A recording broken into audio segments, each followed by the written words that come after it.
Meow. Meow, meow. Sick meow. All right, look, we got Rigel here. Rigel. It's a new kind of pomade.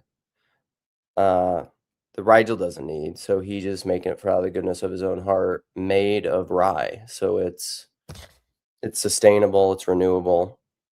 If you're looking for pomade, get your Rigel. Be right back.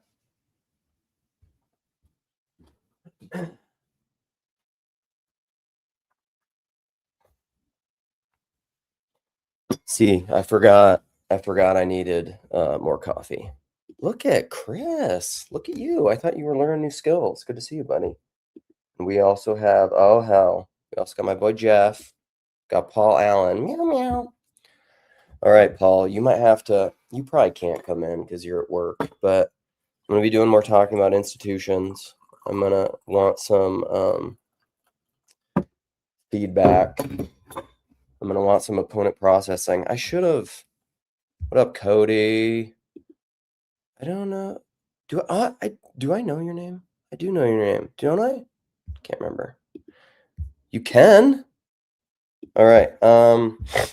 My wife took some picture of me because I have this shirt, see, from my daughter, Megan the Stallion. And it's ridiculous. See, it's all like tie-dye. And she took a picture of me last night because I was walking around. I'm also sick, where it's very my style. I have on, well, I still have them on, see? I have on these red pants. See, look. Megan the Stallion in red pants. And then, oh, I almost have all of it here, my whole outfit. Where is it? And I have like a blue sweater on. But then I've gotten, because Gray Hamilton, I can't get them right now, but Gray Hamilton advised me of wearing these. It's good for something. I can't remember the chemical. But you wear these like red lens blue light glasses at night after 6 p.m. It's supposed to block all the blue light and gets you in better circadian rhythms, sleep cycles and stuff. So I was wearing those, just standing in my kitchen. Yeah, my wife. And I had quite the look. She's like, man, you have quite the look. And I'm like, well, you married me for my style. Yes, I'm very sick. Oh, I need to play. This is the only way I know how to do it. I'm going to play some branding. Since Jeff is here, I gotta figure out how to just download this onto my computer and know how to do it. Jeff, where you at? Here we go. We're going to play it, but I don't want to play it fast. Oh, it's okay. Ready? Here we go.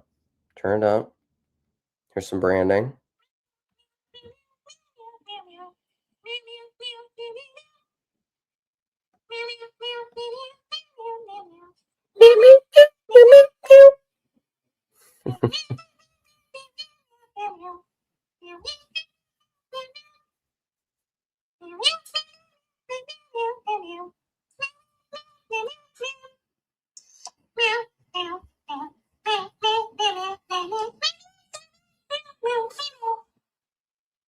Very excellent. Very well done. Chad has also sent me a bunch of them too, but I don't have them. I'll play a little bit of some of them because here we go.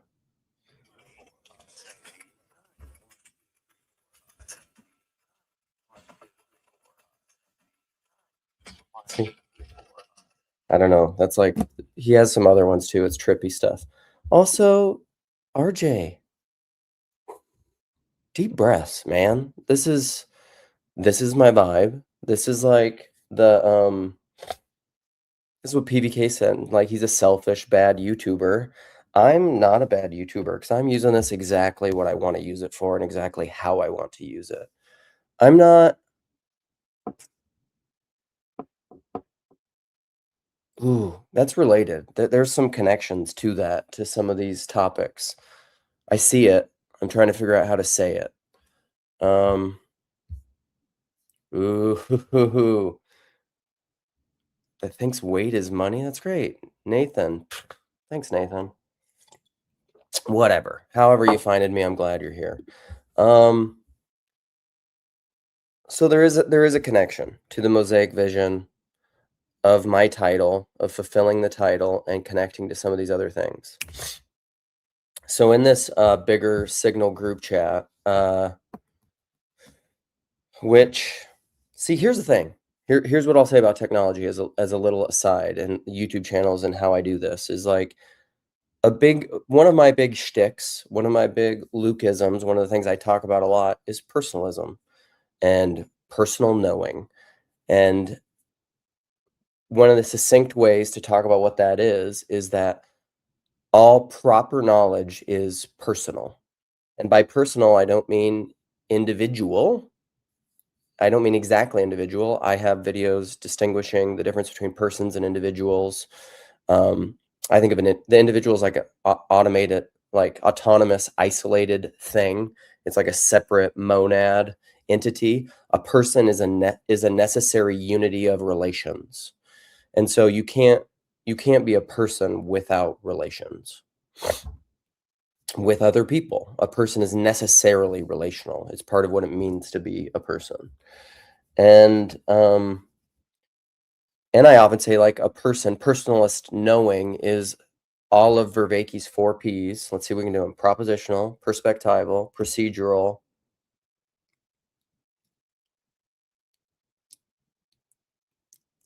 procedural, perspectival. Give me the other one. Whatever. You guys know them, I'm sure. Participatory, thank you, Sam. Participation, thanks, guys. Our bodies, persons. I think they're part of a person. This is the whole, yes. Because I think part of what it means to exist is to be bodied. This is it's one of my larger frames and ways of understanding anything. I think human beings have bodies, but probably their body is within their soul. We don't typically think of it that way because we're materialists. We're raised in materialism, and so we think our soul is in our body, but I think your body is probably really in the memory of your soul, and the soul is like the ship of Theseus, whatever it is, where like you can keep changing the parts over and over. We even know this materially. Like the atoms in your body change out how many times? Like they cycle through them all. They say what, like every 8 years or something. So the actual atoms in your body aren't the same. And so what is the thing that is the continuance that you are, which is, the body is downstream of the person, which actually this, I'm going to go through some of this. I don't know how much because it's more, but this is really good. So this gospel simplicity, I forget what the guy's name is. PVK did a Brando with him. It starts with J. What's his name? Isn't it something?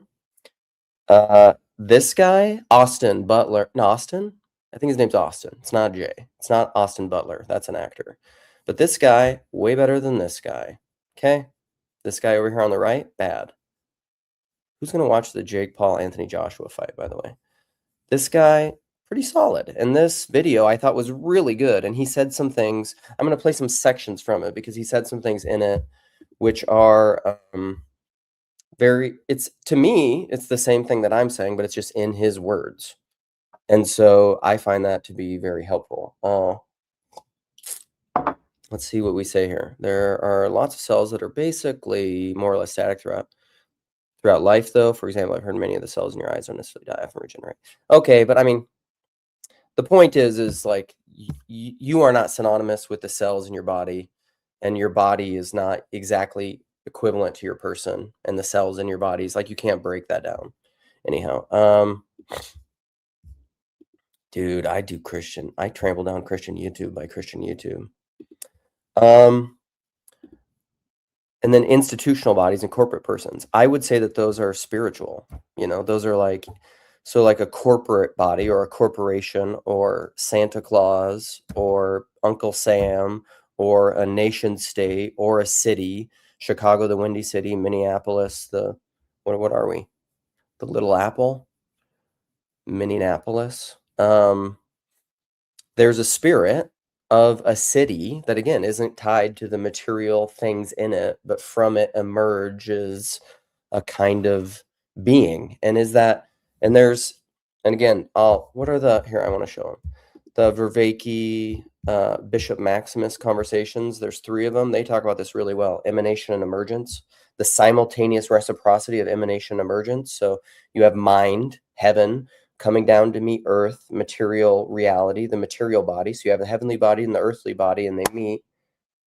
And that's the city, you know, and that's the corporate body of the city, which is material, but it's not really material. It's the same for corporations and businesses and whatever.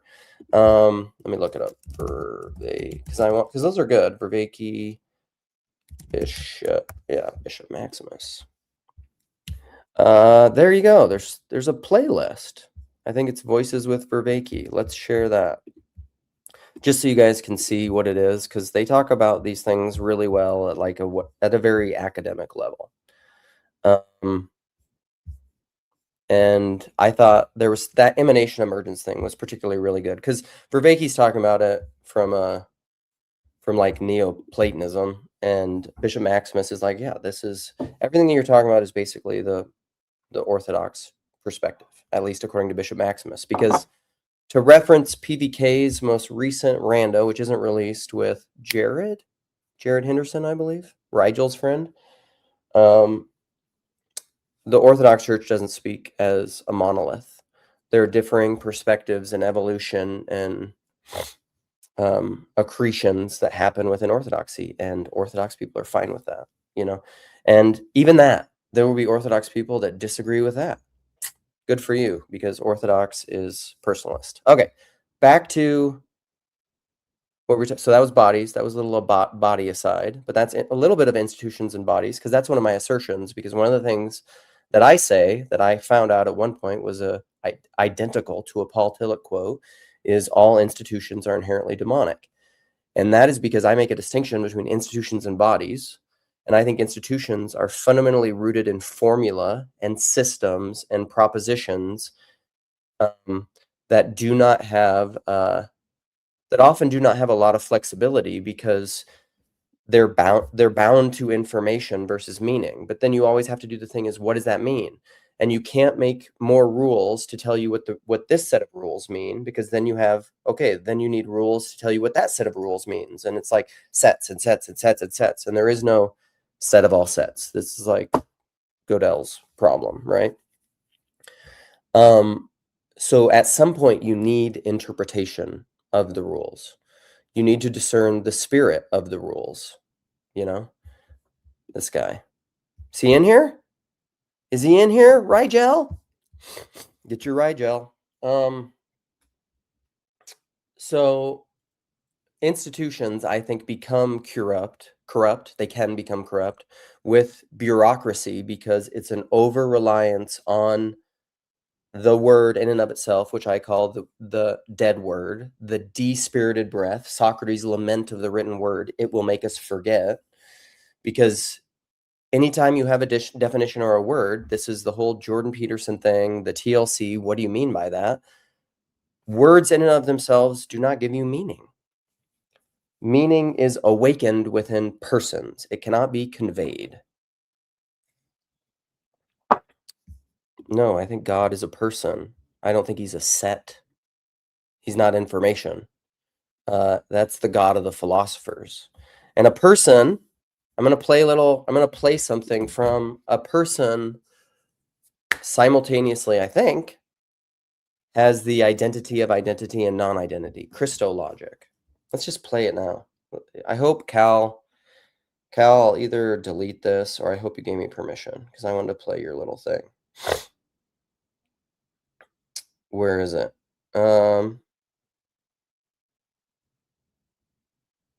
He hasn't replied yet. I'm just gonna play it.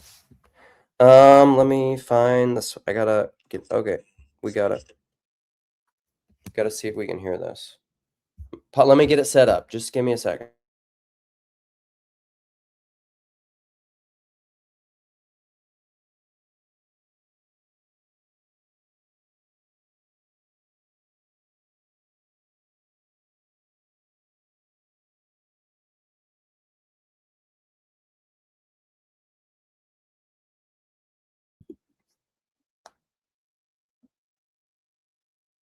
Okay, I'm gonna share it. Here we go. Just thought, sort of absently to myself, that the Lord knows all things and all people and all their decisions and the true significance of each person's decision. This is my friend Kalia. He's awesome. Very, very brilliant. These are the kind of voice memos that he sends me that the whole world is not privy to because of constraints. But it's awesome. I mean, it was really the continuation of something else I'd been thinking of, but it would take too long to summarize. And then I thought, you know, to really know someone, you need to be them. And I thought, there it is, that the limit of knowledge is being, and that two who love. The limit of knowledge is being, and to really understand someone, you need to be them. Because if all true knowledge comes through initiation, to really understand another person is to be them. You have to be initiated in all the constraints that make up that person. Each other, each see each other as their ideal. And you always find your identity in your ideal, such that two who love each other find their identity in each other, and they co-construct each other. I thought the other day how persons are relational in the sense that, and undefined in the sense that they are defined, interdefined on each other. Persons, each person is defined on all other persons. Each person is defined on the other and doesn't exist without the other as the person that they are. So it's this infinite relationality that is fundamentally X and not X. Because it's undefined or superpositional. But even then, it's just a way in language to say that this truth is inexpressible. Okay, Cal's great. So Phlebas, he's saying it's X and not X. It's identity of identity and non-identity. So you are the other person, but you are also not the other person. I and the Father are one. And then the high priestly prayer. I pray that those that you give me will be in me in the same way that I am in you. I and the Father are one. What is that? Is that pantheism? Uh-oh. Uh-oh, SpaghettiOs. What up, Risto? Let's, all right. So, nope, I didn't say that nobody goes to hell. This is the thing with the whole hell debate, is a lot of people assume they know what you're thinking and what you're saying, and they don't. So, yeah, panentheism is different than pantheism. All right, we're gonna go on. We're gonna play some of this. I think I've done information versus meaning and institution bodies enough. Let's get into a little hell. Let's make this hellish. More hellish than it already is. Okay, I just want to play a couple clips from this, and then we'll open it up for folks to come in. Jeez. Oh, he said I could share it. Good. Because I did, Cal. I shared it. I would probably agree with this, although I don't know that that's completely possible, because then you would have to be ase. You would have to be self-existent. To be completely alone would to be a monad, which is meaningless, non-existence. It's the individual, but I would say technically they don't exist. So then, if you technically don't exist, are you in hell? Well, you don't exist, and that's kind of related to annihilationism. But some of that's going to be, whatever. Here we go. Everybody goes to hell except dogs. Okay, we're gonna play some of this. We're gonna play some of it, and then I'll open it up. Also, I'm sorry about the sickness and snorting and stuff. I mean, I'm trying, but Okay, I'm just gonna play a couple of the places that I thought were good. Let's play it from this section. Monday.com, the opposite of any work platform we tried in the past. Dare you? We tried other work management platforms, not named because of free choice. But eventually, all choice will be in God. Free choice. But eventually, okay, part of the reason I want to share this is because it talks about freedom. One of the things that comes up, and I very much agree with what Austin says here, riffing on Gregory. Because people will say, well, people go to hell because of freedom. you know, the ability to choose not God. But then there's problems with that because number one, is it freedom within your tradition and within your Christian tradition? And there are many. I would say within Orthodox tradition, it is not considered to be freedom. And even biblically, freedom is conformity to God. Slavery is choosing against God. So you can't do the Orwellian doublespeak thing where like slavery is freedom, because freedom is conformity to God.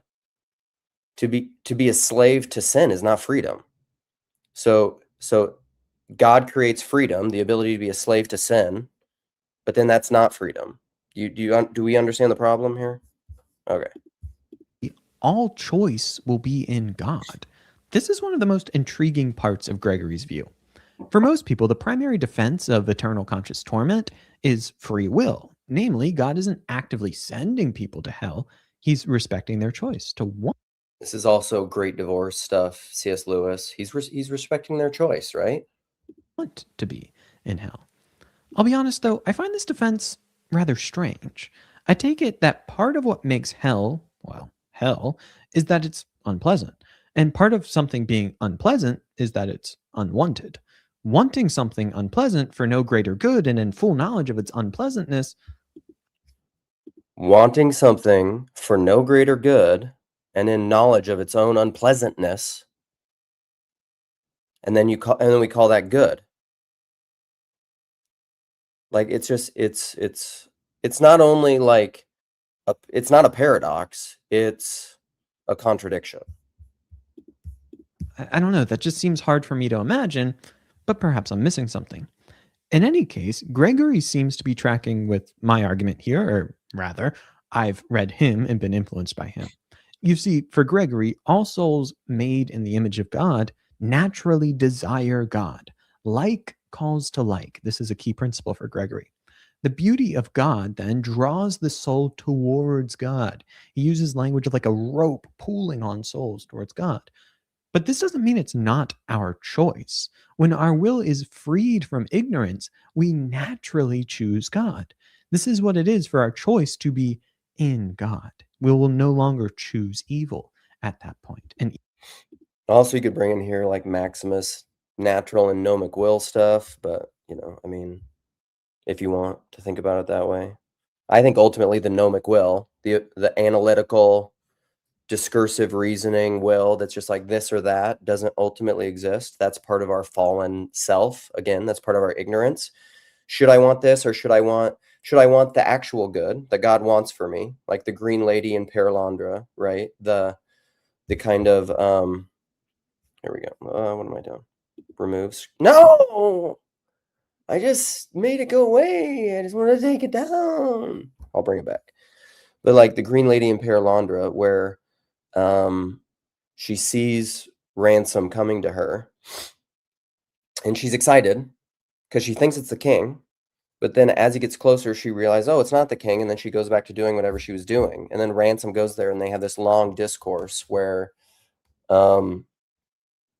he's like trying to figure out how her mind works. And he's like, wait a minute. Like when you saw I wasn't the king, weren't you disappointed? And she's like, what do you even mean? What are you talking about? And he's like, you wanted to see the king. And then I wasn't the king. And then weren't you sad that I wasn't the king?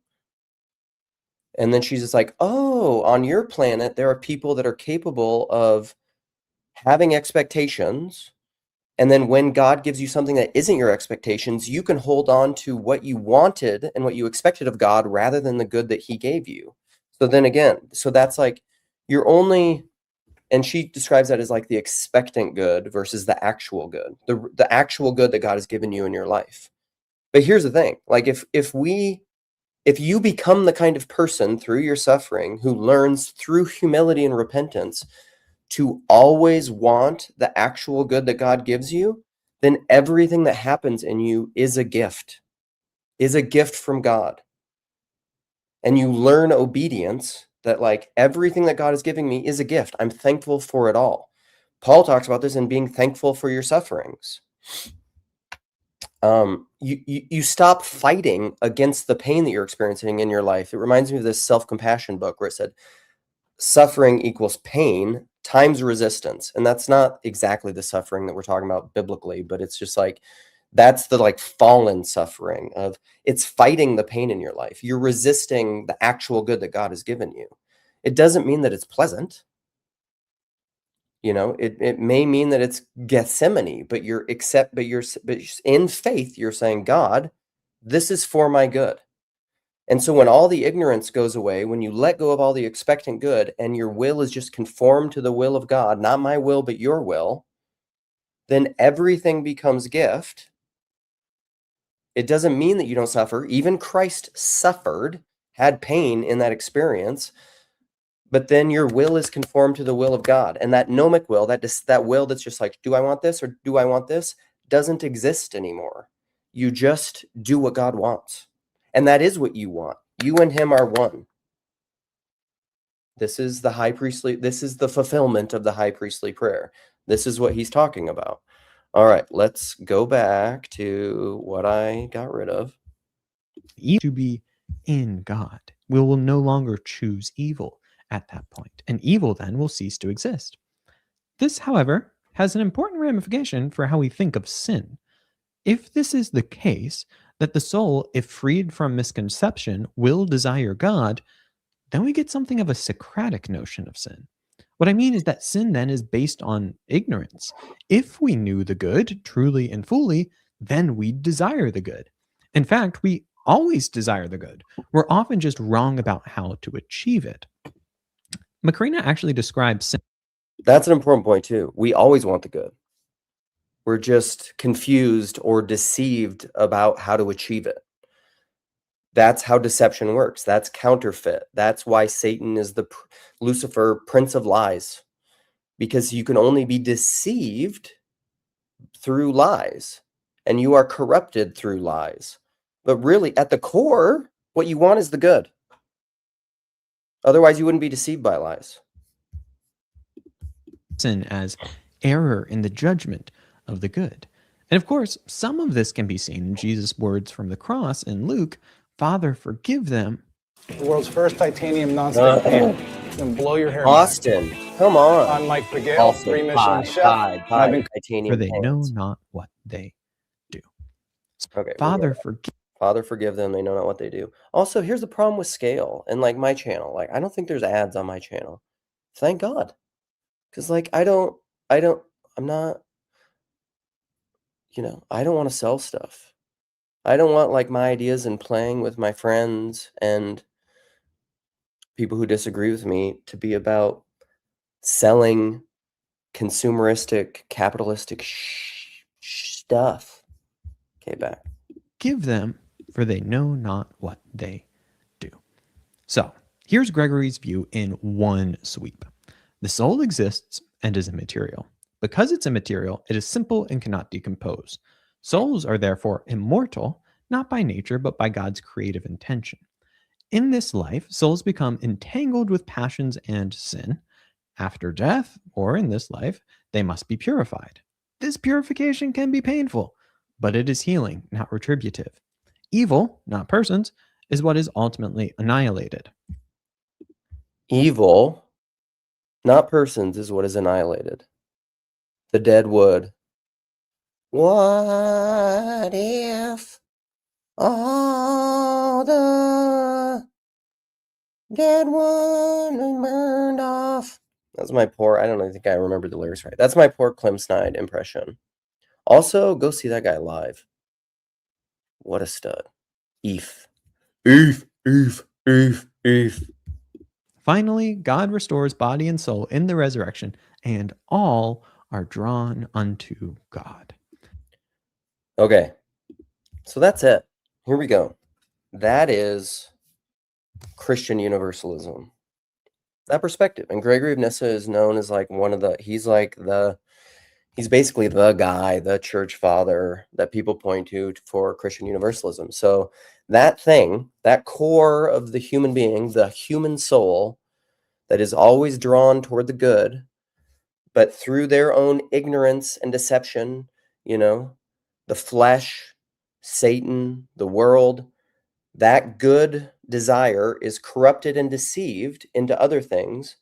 but then through their suffering and through their learning meekness and humility, through the situations that God brings in their life, learning to love their enemies, those deceptions and sin and deadwood is burned off and shed either in this life or afterwards. I don't know the mechanism. I don't know how it works. This is my hope. This is my faith, that then that good seed goes in the ground and dies and brings forth much fruit and is reconciled to God, because that seed is the icon of God. The core of what the human being is, the soul of the human being, in which the body is part. And he also talks about soul and bodies and how those are reunited in the video. Go watch the whole video. That thing is reunited to God. There we go. But like, this subject, the Christian understanding of hell, I've probably studied more than any other topic. And I talk to people about it very frequently, and it seems clear as mud. What up, Julian? Good to see you, buddy. I'm going to paste the thing. We're 30 minutes in. Sorry about the snorting again. I'm going to pin it. I'm going to pin it on my thing. I'm going to look at comments, and we can talk if you guys want to, because I'm probably not going to have a great voice. Oh, listen, you could also, I saw in just going to pin my thing that Claire Kaw is currently live streaming. Sorry, I'm stepping on your space, Claire. But she's currently streaming, saying why I do what I do. Ooh, why does Claire do the things she do? Breaking my heart into a million pieces, like Claire always does. Sorry, I got too loud. Paul, I think there probably are Christian Universalists who don't believe hell is real. That ain't me, dog. I think probably almost everyone goes there, except saints, man. Anybody who needs purification. What up, buddy? Been a while since I've seen you and hung out with you. I basically only ever see you speaking about the new Knives movie, whatever. Have you seen it? I need to talk to someone about it. I have seen it, and we can briefly talk about it, but I have this new thing that I do on live streams where I keep us on topic. You're the guy. Yeah, you're the guy. That's not your nature. No. I appreciate that that's hard for you.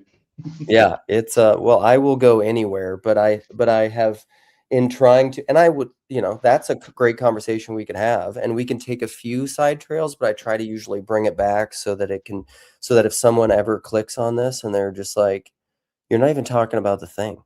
You're not even talking about the title. This is false advertising. How did you like it overall? I mean, how did you like the depiction of the of Christianity in the film?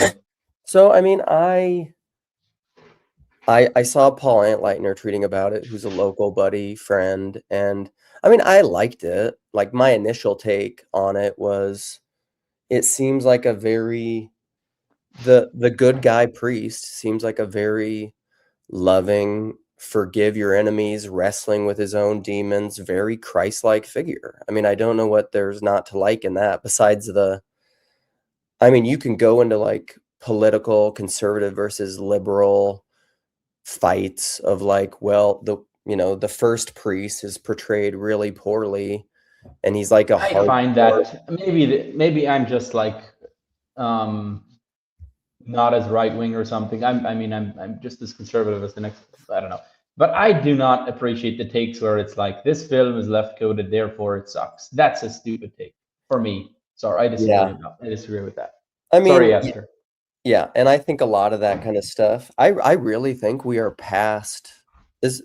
I'll say this, and then I'll give you the last word on this movie, and we can go back to hell and institutions. But I saw an interview, because I'm starting to watch some of those, Variety puts them out or something, like actors on actors thing, as we're coming up on Oscar season, and I saw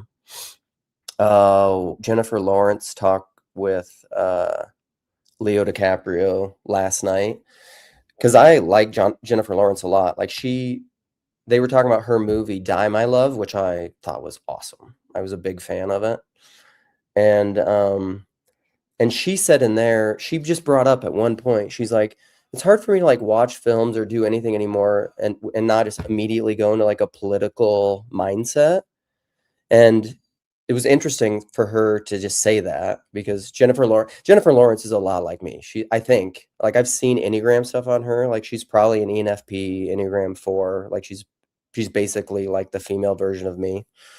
And the way that she talks and thinks, she's like such a basket case. I love her. But Leo just immediately nipped it in the bud, and he was just like, "No, I don't do that." And she's like, "Okay," but he was just like, and part of it was because I think they've realized in this post-Trump world that like that is, and he said this explicitly. He said, because anytime you go, we've done like Don't Look Up together. He's like, anytime you go obviously political, you're automatically alienating 50% of your audience. And they're too capitalist, man. They're like, we ain't going to do that. We want to get 80, 90% of the population, If we make overt political statements, like, you might get people to like hate watch it so they can argue about it on social media, but you're not going to get people that really love the movie if you're overtly political. Yeah. And I'm not sure with this film, like, I suppose there's probably people who are going to watch it and think it's dunking on right-leaning people and not like it for that reason. I saw some of Bethel's reviews and she kind of didn't like it for that reason. So there's probably going to be those kinds of comments. But I don't know. For me, it's like the Knives Out trilogy. It's like, I think people are thinking of it like it's trying to be a highbrow, sophisticated film. It's really just something that's supposed to be fun and it's for a mass audience and it's just like a fun movie to watch. And then to have that compelling priest figure in it just is a bonus for me. And like I was honestly wondering, is it part of the comedic effect of the film to have like this sort of slapstick, crazy turns and crazy characters and the crazy plot twists, and then all of a sudden you're like moving from that to this unbelievable act of grace and generosity from the priest. Like it was almost comedic, the seriousness and switching of it. But yeah, that's all I have to say. We can talk about hell. Nice. Yeah, it was I think that's true too. Like it can be kind of silly. I mean, people are gonna, critics and analyzers gonna be analyzing. So yeah, Julian, come out, tell us what you are. Which way do you go on this? You got to pick one. Because this is, I will say that I will say this before. So like the options, another Kalia thing that he has said, your options on the table are either God is willing but not able to save all. You have to go into like divine will or like obviously true. That's Bible says God wants to save all. So yeah, but he can't do it. He doesn't have the power to actually do it because of whatever, because he created free will or whatever that we talked about before in the video, which I don't think really works. Or you could say, and that's essentially like eternal conscious torment or annihilationism. Or you could say God doesn't want to save all and he can accomplish it, which is like double predestination, essentially. Like I pick these ones, not these ones. Mm-hmm. Or you can go, God is willing and able to save all, which is universal reconciliation. Like I really think those are the only options on the table. So then you essentially have to pick one of those. Or you can say, I'm just agnostic and kick the can. But part of the problem of like agnosticism in this is particularly like how I grew up in the West, you are default taught eternal conscious torment. Like that's the water you're swimming in, whether or not you know it. Eternalism, like that's just what you're taught. And so like there is no neutrality. Like that's what Far Side comics are. That's just like the cultural belief. Yeah, this is a big topic, obviously. So I read Hart's book around the time it came out, and I mean, I'm glad I've read that book because it sort of it takes the like it's helpful to read like such a dogmatic account of, you know, everyone is insane and it's this way or the highway, and like that's sort of comforting to read. So I'm glad I read it. I can't get on board with his dogmatic universalism. He definitely made me a hopeful universalist. But then also some other books I've read is Dante's comedy, and then recently Milton's Paradise Lost. And I just think those books sort of show, and Peugeot would be into this too, just that hell and heaven, I think are sort of symbolically important too, to sort of show teleologically two different directions a human life or a psychological state can go. So I think it's really important for your kind of inner landscape.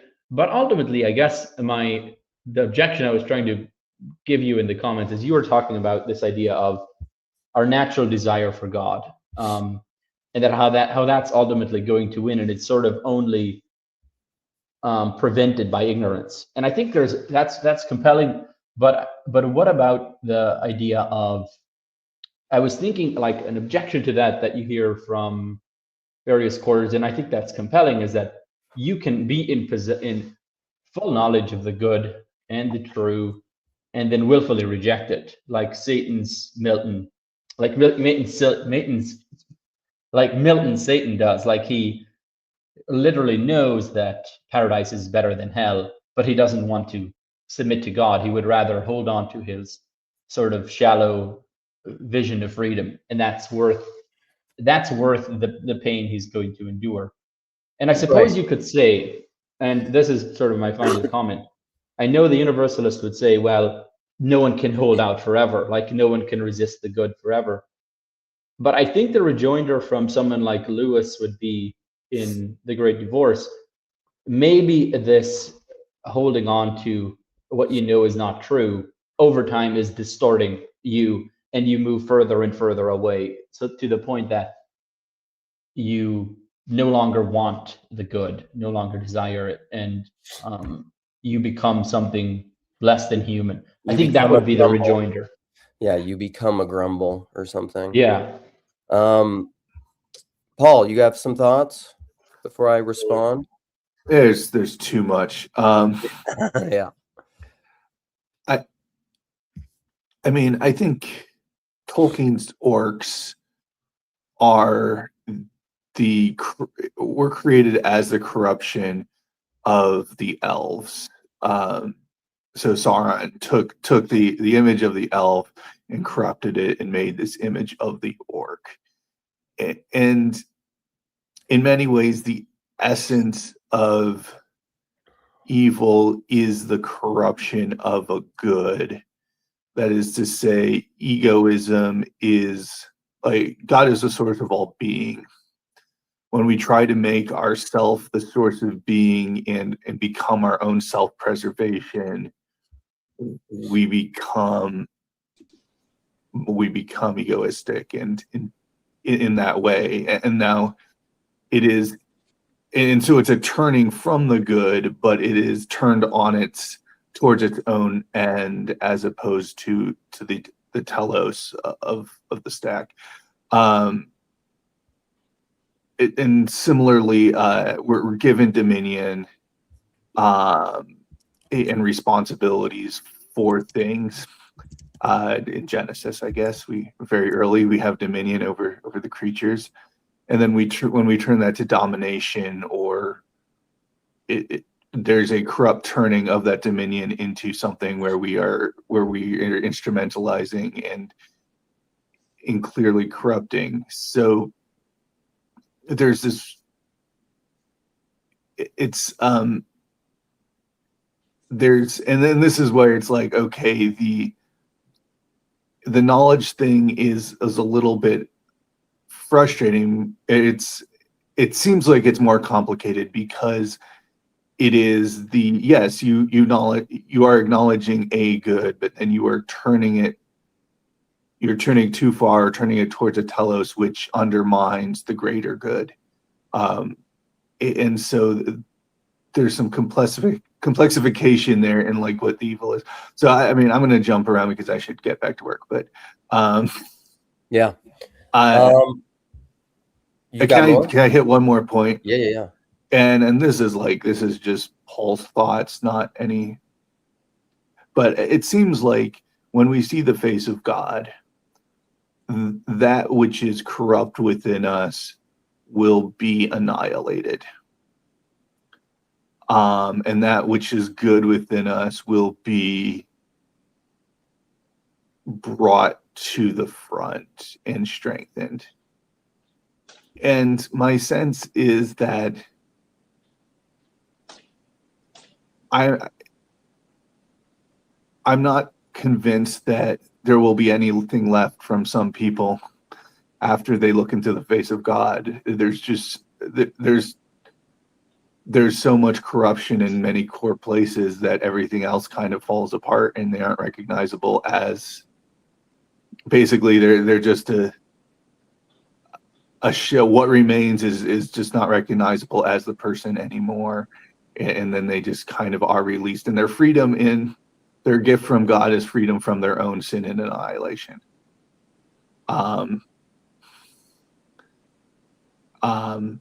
And so I guess that would put me in the annihilationist camp. But it's sort of on this boundary of, yes, God is offering the same thing to all of us, which is seeing his face and being exposed for who we are. Right. I think the issue, so this will respond a little bit to what Julian was saying about the Great Divorce, like say the Great Divorce versus Lilith, because that's kind of that image is just like, because the ending image in the book Lilith is Lilith herself, like the last irredeemable bottom of hell person, is laying on the ground in the fetal position with like the thing that she can't let go of in her clenched hand that has become ossified, that she cannot open of her own. And then the question becomes, will you let me cut off your hand? And then that's the question. And then at some point she recants to letting her hand be cut off, and then she's redeemable. She lets go of the corruption. But that really is the question of annihilationism, because that was even in the Gospel Simplicity clip and Gregory of Nyssa, is that what in the end is ultimately destroyed is evil, not the person. What is destroyed is the corruption, not the seed of the person that really is deceived and by the false good. Because if you're deceiving the thing that whose core and being is in God and can only be in God, because God is the source of all being, and you can only deceive them through corruption, you can't destroy that. That is in God. I guess, can someone be so corrupt so that once that corruption is annihilated, the person basically dissipates? Like if the essence of Lilith is the grasping, and the grasping is let go. But can you change that would be my question, and I'm not going to suppose an answer on that. Yeah, can you change the image of God? I think the claim would be that somehow the deepest essence of a person is somehow part of God or something like that, and in a sense that can never be corrupted, I guess. That's essentially the argument. Yeah. Michael, what up, buddy?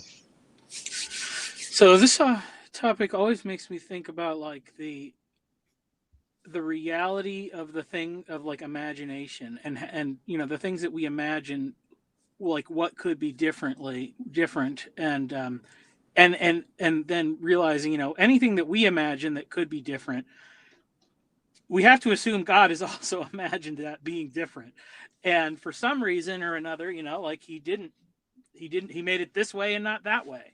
But I think that there's like a good, you know, there is something, you know, like, so think about like Cain and Abel, you know, and when Matthew Peugeot talks about like it wasn't, you know, that it was supposed to be like, okay, it's Cain's time to rest and Abel's going to be the one in charge going forward. And it's like, well, yeah, you could imagine a world where that happened peacefully, or the other one, you know, like talked about, oh, King Saul is a good one. It's like he knows that God has chosen David, and he could have just stepped aside, and his own son, who would have, you know, been who was okay with it would have been prime minister or whatever, chief advisor, and it could have like gone on peacefully, but it didn't. And God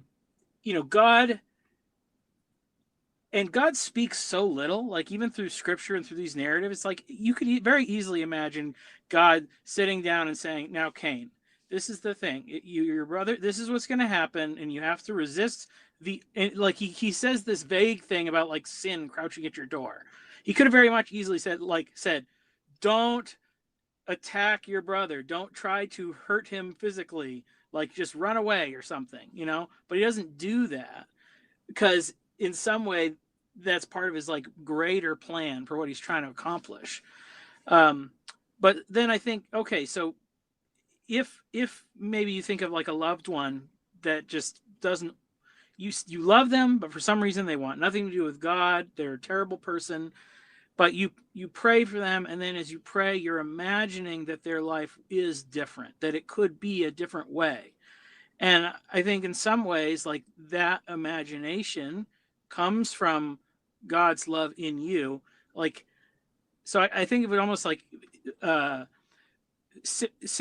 you say simulation theory or whatever, but like, well, if there's like multiple simulations, there's probably one where everybody gets in according to whatever the rules are.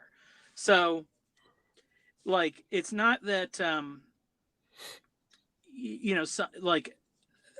but however it fits into our plan, it's like it didn't work. Maybe we're on hard mode. Like, I think that's the thing. It's the opposite of Leibniz best of all possible worlds. We might be like in the worst of all possible worlds, or maybe it's somewhere in the middle. I don't know. But like, and this is just the way that things are playing out. But so yeah, so like, does our version of the Austrian painter go to the bad place or get annihilated? Probably, but there may be some other version of him in the mind of God that lives a totally different life, and we get to meet him in eternity, So one thing I want to say, that, and this is related to something Julian was, he put in the chat of, he said, can I read it, Julian? It's not my best articulation, but well, yeah, maybe you can make sense of it. So you say you're wondering how like literal this conversation is, or actual, focused on the is there an ECT, as opposed to the purpose of images in heaven and earth and orienting us, because that really is. I mean, that gets back to information and meaning, because a lot of these are their ideas, they're abstractions. You read the Bible. Anselman was saying, like, you quote Lilith like it's the Bible. I don't think there's authority in texts, Anselman. So I'm not quoting anything as if it's authoritative. The question is always, what does that mean? And I can tell you what I think it means, but if you don't believe me, if you don't agree with me, then that has no actuality in your own life. It will be meaningless to you. So like, meaning is always about you. I can't tell you what to think. I can't. It's impossible. It's not how human beings work. And I want to play this short little clip from, because I think it's related to this, from our boy Chris McDonald, Waves of Obsession, from his newest video. It's actually about that Professor Jang thing that PDK was playing in his homeroom. But here, I just want to play this one little section. Here we go. Brainwash you to think the nation state exists. It is a person. And how do we brainwash you? These are all ideas and concepts beyond the human experience. Do it. You have to be brain. So that's it. That's it. So he's like, says money, nation state, nation. He's like, these are all things beyond the human experience. Eternal conscious torment, annihilationism, universalism. This is where I would say somewhat, and this is kind of a meditations on the tarot part of it, is I think in the actual human experience, these things that are in the Bible, obviously these things all stem from the Bible. All the Christians who have these different perspectives see them in the Bible and in their tradition. So like the seeds of them in some way are all there in our imagination that then creates these frames that we abstract from and then look at. But, and as I'm talking about them, I'm just saying the way that I laid it out with like how Cal said, God is either able and willing, able and not willing, or not able and not willing, like those are the choices you have. And in a logical mode, they can't all be true. They're just because they're incompatible. They're contradictions. Like eternal conscious torment and universal reconciliation cannot be true at the same time. Like it's impossible. But in your own experience of these things, like, and this is kind of how meditations on the Tarot goes. Like if you go in like an existential mode, there are times, and I don't know how the afterlife and time works. Again, that's another factor in this. Like time and our experience of it can vary a lot. I think the afterlife before the resurrection is probably a lot like a dream. And a dream could be like last a night, but it could feel like 30 years. People have near-death experiences where they were like, I was in hell forever. Cal talks about this. They say, I was in hell forever. Those are the words they use. And they're telling you that, not in hell, having a conversation about their near-death experience. And so, like, I grant all of that. So you can have an experience that feels like an eternal conscious torment, but I'm just saying that and universal reconciliation can't be true. And I just, like, as a dogmatic assertion of my own personalist, fundamentalist conviction, think there is no salvation apart from reconciliation. I think what salvation means is that you are reconciled to people. Like, I just think that's what it means. And that means not only do you forgive people, but like the sin is reconciled. There is recompense. There is justice. So like if George MacDonald says this in his justice sermon, he uses the illustration of someone stealing a watch or breaking a lamp. He's like, in order for reconciliation and justice to happen, the lamp has to be replaced. It has to be fixed. Like there isn't reconciliation without that. There can be forgiveness. You can say, I don't count this against you. But for reconciliation, it needs to be fixed. That's my Christian universalism. It's the most severe shit in the world. So when people strawman me and say Christian universalism means it doesn't matter, you get away with anything, I'm like, go back, rewind, listen again. I've talked about this for hours upon hours upon hours. Don't strawman me, please, for the love of God. So Phoebus, often click the link. Good Lord. Okay, Luke, go ahead. Do you mind? So I feel like there's often like this sense in which the afterlife is this time after this current time. Yeah. Whereas the eternal must be ever present. Yeah. In absence of time. And therefore eternal judgment and eternal reward or punishment is participated in every moment of throughout. And so, well, yeah, hell clearly exists and people are participating in it. And likewise heaven exists and people are participating in it.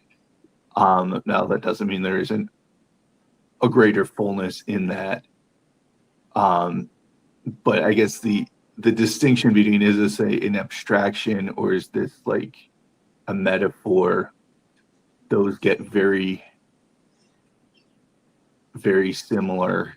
Like in my sense is, hey, this is really real and it is happening now because it is really real.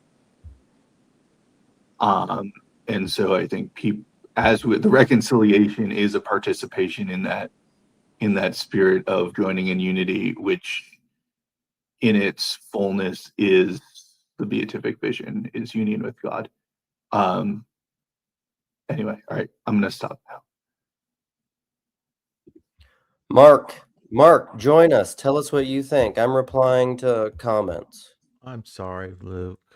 The burden of being Luke Thompson. It is an awesome and heavy thing. So let me help you. I enjoy it most of the time. No, actually, I'm going to agree with you. I am. I mean this sincerely, but it's going to kind of come sideways. Today you will be with me in paradise. Who did he say that to? The thief on the cross. Right. I have thoughts about that verse too, because the comma isn't in the Greek, but go ahead. There's two thieves, right? Well, he says it to the one who expresses compassion. Yeah. But what I'm thinking, what do I know about any of this stuff? But what I'm kind of playing with, because we've had some backs and forth out of the public eye, why is he going to be with him in paradise? Because, and he says today, in time. That's really far out. And I think what he's saying there is, dude, we're there. We're already there.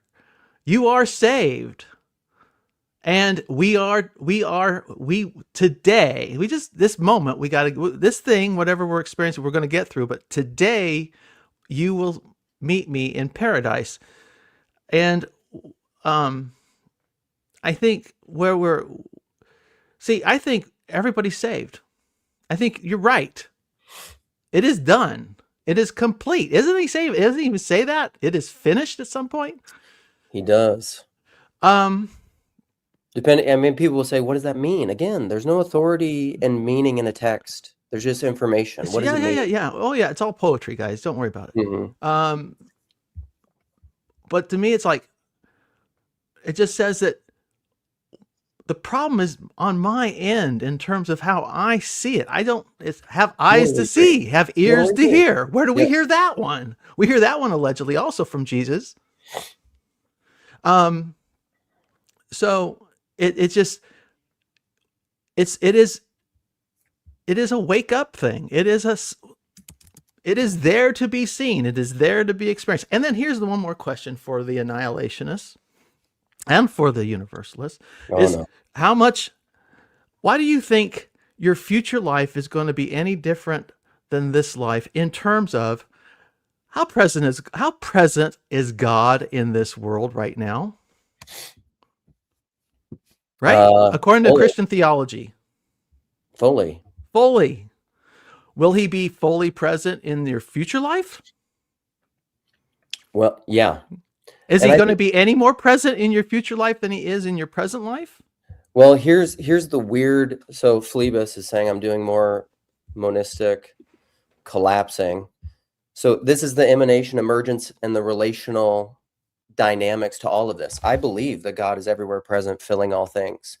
And there is somehow, this is kind of like this, the already but not yet stuff is, I think, in order, because of what the radical implications of the incarnation, as I call them, is that is true in like an objective sense, but I don't think there is objective reality. So when that will be real is when everyone acknowledges that is fully real.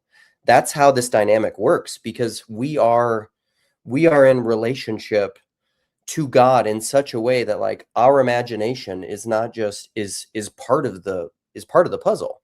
And the today you will be with me in paradise. This was really interesting for me. I just want to say it this way. So in English, we have this comma in there, right? So you could do it two ways. Mm-hmm. What up, Sam? You could say, Jesus looks at him and says, I tell you the truth, comma, today you will be with me in paradise. Mm-hmm. Or you could say it like this, I tell you the truth today, you will be with me in paradise. Mm-hmm. Those mean different things. And the comma isn't in the Greek. There's no punctuation in the Greek. Right. So it's an interesting way to think about that text. Anyhow, Sam, what up, friend? Yo, I'm trying to get some walking in during my lunch break. So get your steps, buddy. Get your steps. This is great for the algebra. Love this. I'm just trying to bring it a little more personal. So do it. Kind of in line with what Mark was saying about. I'm gonna stop, so I'm breathing heavily. For the notion of like eternal life is here and now. God, your theology is here and now. What is the practice of our lives here and now? I won't go into too much detail, but a childhood friend of mine is facing like 20 to life in prison, kind of creating their own hell, as it were. And so the question that rises for me is, how much am I living out my belief that in universal reconciliation in the here and now?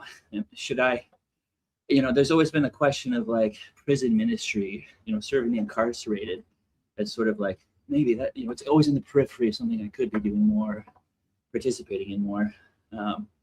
That I think kind of like Matthew Peugeot's time on the farm gives him sort of a knowledge that's more real of the patterns of reality. I think folks who are engaged in this on the day-to-day, if you really wanted to learn what it looks like to reconcile people, it's probably by going out and trying to start doing it now. And it doesn't have to be to that extreme, right? It could be, kinds of smaller ways, almsgiving and all kinds of things here and now.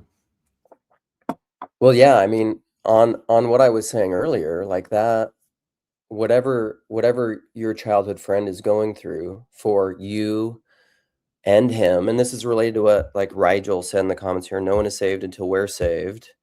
And Cody says, yes, if someone else is in hell, so am I. The thought of God removing our sorrow for those who are forever lost encroaches on the free will argument all the same. Or as my buddy Cal says, like, if Hitler goes to hell, what does that mean for Hitler's mother? Is she in hell because her son's in hell?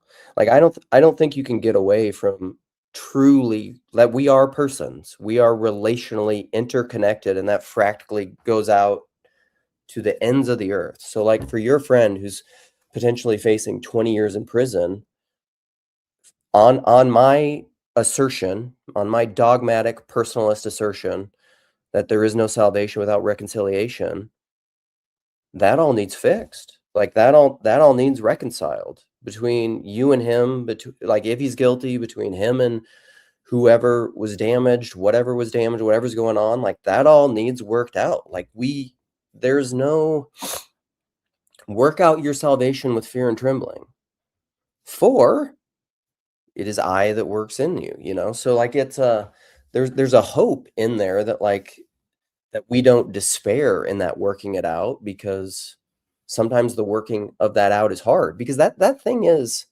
the deception that is in us is deep. Like we are very, very broken, sinful people. And so like when God is giving us situations for that dead wood to burn off in repentance and humility, I mean, and we all know this existentially, we fight that so hard all the time. I mean, in our own relationships, of course we fight that all the, because like being humble isn't easy. Like forgiving people is not easy. Forgiving people may be like the hardest thing in the world to do, to actually forgive them, to let go of resentment. Like that's really hard. Here's the thing, is like people may think they're a really forgiving person. What if God gave you the situation where someone, like I saw this pop up the other day on the thing, where someone like murders your family? Are you a forgiving person? Like you have no idea what's really within you until you have to face it, and like and then you say, and this is the problem. This is the difference between a catastrophe and a eucatastrophe. Someone murders your whole family. Is that bad? Of course. On one level analysis, of course it's bad.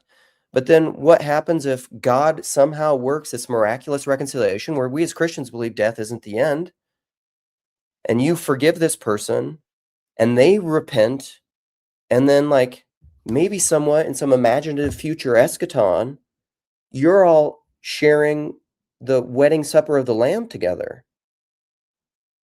That's a tragedy turned into like the most glorious thing you can imagine. But is that hard to actually walk through? Yeah. Here's the thing, I'll just push on all the eternal conscious torment annihilation things. I don't know that a lot of those people truly deep down, and I'm not going to judge you on this. I think I think there's part of that wants to hang on to a certain kind of justice because we don't actually want to forgive our enemies. We actually hope they're damned. I mean, I think that's maybe something to think about. All right, you taking off? Get those steps in, buddy. All right, I'm still struggling with this sickness, so I want to give other people some final words. Let's close it out. Well, the thing that what you're just saying, because I was thinking about that, like even with the things of like how can you forgive people if like you don't know if you've been in some of those situations, and there's certainly an aspect of like, yeah, you don't know something until you've actually like experienced that tragedy. But kind of going off what I was saying before, our ability to imagine those things is the next best preparation. And I think that really, we need our own ignorance should lead us to be open to all the possibilities, and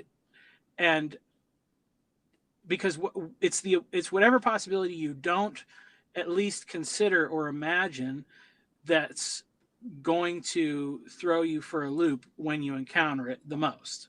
And so in some ways it's like, yeah, you should think about like, what if something really bad happens to you and or your family, what would you do? Think that through. But then also on the other side, like think about what if something really great could happen? What if people can change? What if people can have an encounter that pulls them out of darkness?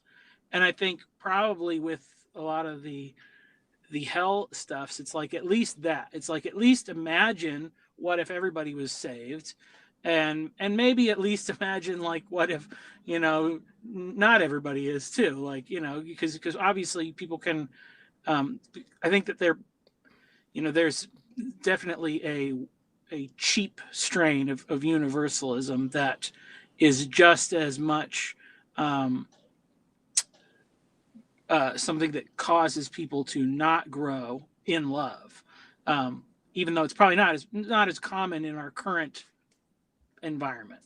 But Well, yeah, and that's to your point. That came up in the signal chat. Just to add on to what you're saying, there is the reason most people push back so much is they're not familiar with with what I'm talking about, or like a George MacDonald style of Christian universalism, which is really severe and takes justice really seriously. They're used to like a Unitarian Universalist, like whatever, it's fine, like it does, like these things don't matter, it's all right, like it doesn't take sin and tragedy seriously, and that's like not what I'm talking about. So I agree with you. Like that was all good work. Thank you, Julian. Mark. Yeah, I don't know. I don't know if I have much in terms of the last word, but recently I've been on a bit of a C.S. Lewis kick, which I mean, I feel like I'm a bit old for that. Like most people go through that when they're like 15 or something, but here I am enjoying C.S. Lewis in my old age. I don't know, maybe it's like a second, what do you call it? Like a second naivete or something. But yeah, Lewis is good. So I was reading his book on the Psalms, and he has a really nice little quote on heaven and hell that I thought is just so good at talking about it. But he says, the moment heaven ceases to mean union with God and hell to mean separation from him, the belief in either is a mischievous superstition, for then we have, so basically he's saying heaven is this idea of union with God, hell is separation. And I think that's just, I mean, it's not really a universalist idea, but it just sort of moves, it's just a simple idea for moving people away from these kind of mythologies we have about heaven and hell, where heaven is like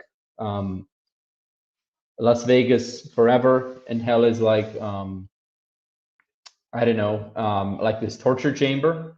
I don't know, just a nifty little, like these are sort of, as some people were saying, things that already are real here in this life. They're not sort of add-ons to the life we already have. They're already experienced here and now. So yeah. Thanks. The things I would say to that are complete separation for God for me would be annihilationism. Right. I can see how. Yeah. You're cut off from the source of being, so then I don't know how you would exist if you're cut off from the source of being, like completely. Right. Yeah. And then also hell is not merely then, or like with eternal conscious torment, where there's no chance of reconciliation, like you are damned for an unending duration of time. Then justice is merely punitive. It's not conciliatory. It's just punishment. I think it's helpful. I don't think that's justice. It's helpful to, as a way of defining those two poles. On the one end, it's union with God. On the other, it's a orientation towards the nothingness from which we come. So the idea of creation out of nothing, you can either move towards the creator, towards the good, or you can move back towards non-being, and that's what evil is. So Right. it's just a really helpful little Yep. I think that's encapsulation. true. Yeah. Even biblically, like being and non-being. Yeah. Yeah. Mark, you get the last one, buddy. Oh goodness. Feel better in the name of Jesus, Luke. Thank you. Maybe it's like we're drowning men. But if you know, the old rule is, you can't. Somebody's too big, and they're flailing around. They'll bring down their rescuer. And what what this life is God waiting for us to exhaust ourselves with our evil. And then when we just exhaust ourselves, we start to go under the water, and that's when you get saved. Yeah. It's like the child with the tantrum, and it's like, okay, just work it out. Let it go until you're too tired. And you just fall asleep, and I'll hold you. Yeah. Yeah. All right. It's a good way to end it. Hang in All there, right. buddy. Thank you, guys. Appreciate it. Thanks for coming, everybody. Bye, guys. Till next time. Meow meow.